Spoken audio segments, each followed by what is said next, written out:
Я очень сильно люблю мультики, и сегодня в кинотеатре Лена показывают Айтау и Волшебная сила 2. Очень интересно, чем же якутская анимация будет удивлять сегодня.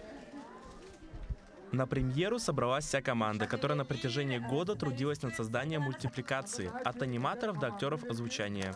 Савинов Сайдам учится в 4 классе, но это не мешает ему уже озвучивать персонажей мультфильма.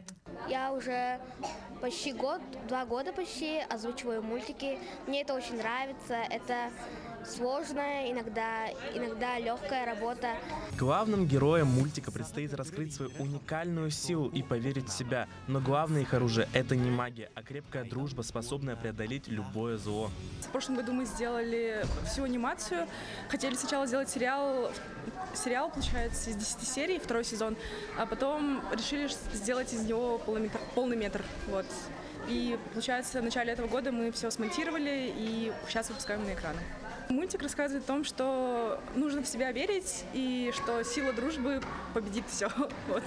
До полнометражного мультфильма уже выходил 1-й сезон про приключения Айтао и его друзей, который уже завоевал сердца юных зрителей и положил начало этой истории.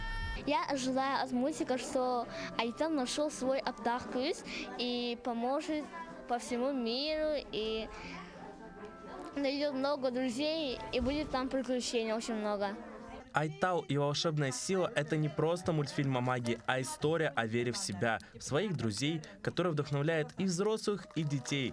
Также дети могут учить якутский язык через любимый мультфильм, что является преимуществом перед другими анимационными фильмами. Степан Черненко, Иван Сорокаумов, Якутск.